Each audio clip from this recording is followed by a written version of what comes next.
Kalau wanita yang sholat di rumah, apakah tidak dikurangi pahalanya? Saya senantiasa sholat di rumah, tapi diniatkan untuk taat dan menjaga adab Islam. Mohon pencerahannya Ustadz Pardi. Ya. Tentunya bagi wanita dalam hal-hal ibadah-ibadah tertentu dari segi hukum berbeda dengan laki-laki. Ya.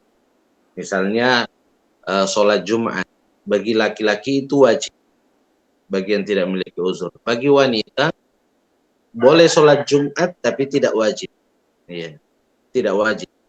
Tapi begitu dia sholat Jumat gugur zuhurnya. Begitu juga sholat berjamaah. Sebagian ulama mengatakan sunnah yang sangat dianjurkan muakkadah. Ada yang mengatakan sampai wajib.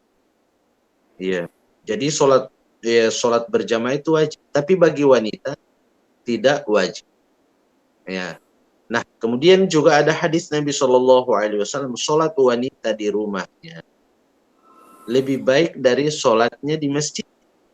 Ya, sehingga ya tatkala dia sholat di masjid dapat pahala sholat berjamaah. Tapi dengan Nabi mengatakan lebih baik baginya adalah sholat di rumahnya, dan Allah tidak mungkin dia menzolimi pahala hambanya. Sehingga dia akan mendapatkan pahala atau nilai yang lebih afdol daripada di masjid.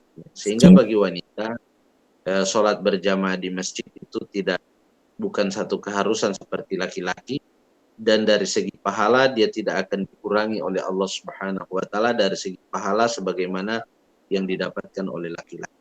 Tapi bagi wanita yang mau sholat berjamaah di masjid, apalagi di masjid katakanlah setelah itu ada kajian, ada belajar Al-Quran, di masjid ada kelompok belajar Al-Quran, atau di masjid juga ada kajian ilmu tentang ibadah yang menguatkan keimanan, sehingga wanita ini sholat berjamaah di masjid dan ikut kajian, maka itu juga hal yang baik yang mendatangkan pahala di sisi Allah Subhanahu wa taala dan juga mendatangkan ilmu.